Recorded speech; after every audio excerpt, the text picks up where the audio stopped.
और पप्पू भाई, कैसी चल रही है तुम्हारी मैरिड लाइफ? खुश तो हो ना? हाँ भाई, भगवान की दया से सब ठीक ही चल रहा है, सब अच्छा ही है।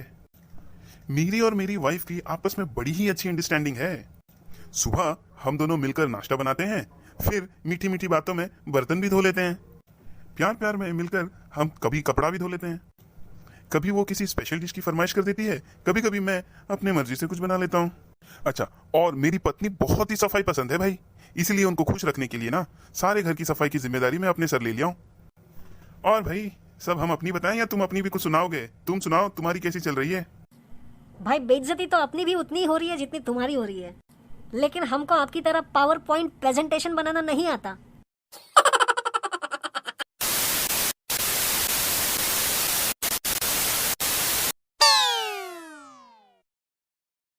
तुम्हें रेलवे इंजीनियर के जॉब के बारे में क्या पता है? सब कुछ। मान लो दो ट्रेन्स एक ही ट्रैक पर अपोजिट डायरेक्शन से आ रही हो, तो फिर तुम क्या करोगी? तो मैं मेरे कैबिन में लगा हुआ बटन दबा दूंगा और एक ट्रेन का ट्रैक चेंज कर दूंगा। अगर वो बटन खराब हो गया तो फिर तुम क्या करोगे? मैं बाहर जाकर लीवर खींच लूंगा और एक ट्रेन का ट्रैक बदल दूंगा। अगर वो लीवर खराब हो गया तो फिर तुम क्या करोगे? मैं अगले स्टेशन पे फ़ोन कर दूंगा और उन्हें आने वाली ट्रेन का ट्रैक बदलने के लिए कह दूंगा। अगर तुम्हारी फोन लाइन खराब हो तो फिर तुम क्या करोगे? तो मेरा ख्याल है कि मुझे गुप्ता अंकल को बुलाना पड़ेगा। क्या तुम्हारे गुप्ता अंकल बहुत बड़े टेक्नीशियन हैं? नहीं, दरअसल बात यह है कि गुप्ता अंकल ने कभी ट्रेन का एक्सीडेंट नहीं देखा।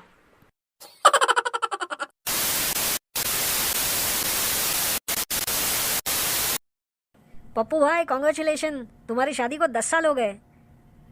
भाई 10 साल हो गए, तुम्हारी कभी तुम्हारी बीवी के साथ लड़ाई नहीं हुई। काफ़ी अच्छी अंडरस्टैंडिंग है तुम दोनों में।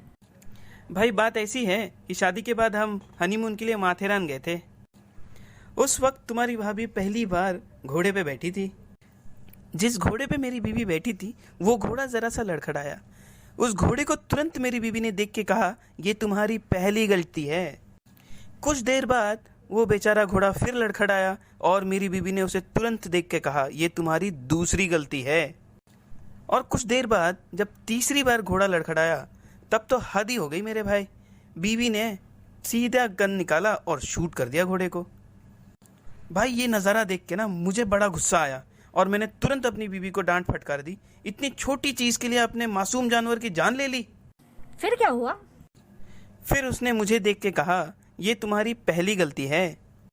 और क्या कहूँ भाई, एक वो दिन है और आज का दिन है।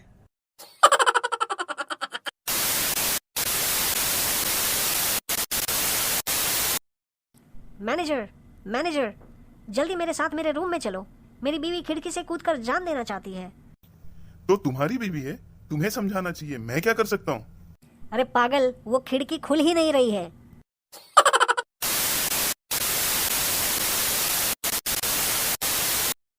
पप्पू भाई, आपने अभी तक शादी क्यों नहीं की? यार, मैं एक परफेक्ट लड़की की तलाश में हूँ, एक ढंग की लड़की की तलाश में हूँ। अब तक कोई मिली ही नहीं। कुछ भी बोल रहे हो पप्पू भाई, कोई तो मिली होगी। हाँ, एक मिली तो थी, बिल्कुल परफेक्ट थी। तो फिर क्या प्रॉब्लम हो गया?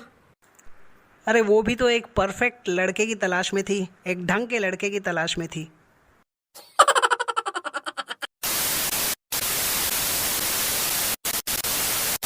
What you're given, that's how we live it. Don't be mad at the system, it's simply how we've existed.